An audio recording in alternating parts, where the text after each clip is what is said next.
Another day, another basketball stories na naman ang pagkikwentuhan natin.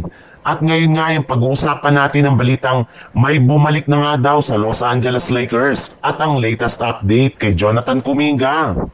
Sinabi na nga ni LeBron James na hindi siya magre-request sa Los Angeles Lakers at mananatili nga siya sa kanilang team para sa kanyang ika-23rd season sa NBA. Pero sa kabila nga niyan ay nananatili pa rin naman ngang questionable ang future ni LeBron na siyang rason.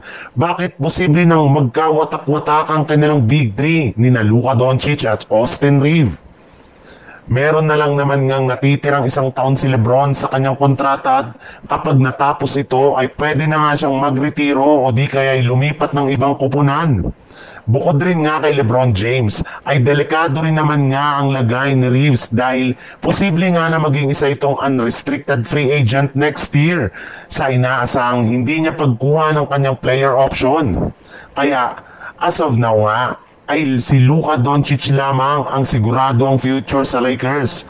Ngunit base nga sa kalalabas pa lang na balita ng isang NBA insider, isa nga daw po sa mga prioridad na gawin ng Lakers ay ang pagpapanatili nila kina LeBron at Reeves. Sa katunayan, inihahanda na nga po nila ang kanilang iaalok sa mga ito na bagong contract extension. Gusto pa rin naman nga nila na panatilihin sa kanilang lineup ang kanilang Big 3 at wala nga ditong magbabago kahit ano man ang mangyari next season. Sa ibang balita naman, sa kabila nga ng kadami-daming negosasyon na ginagawa ng Golden State Warriors patungkol sa trade ni Jonathan Kuminga, hanggang ngayon nga ay hirap pa rin sila na makapagdesisyon sa magiging future ng kanilang batang player. Hindi rin naman nga sila nagkakasundo ng mga team na kanilang kinakausap na siyang rason bakit wala pa silang nagagawa ni isa mang trade.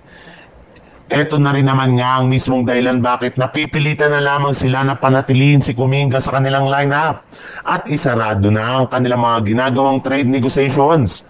Sa katunayan, binigyan na nga nila si Jonathan Kuminga ng dalawang option kung saan maaari nga nila itong kunin ang inaalok nila sa kanyang qualifying offer na nagkakahalaga ng 1 year, $7.9 million o di kaya ang kanyang bagong contract extension na umaabot ng $45 million.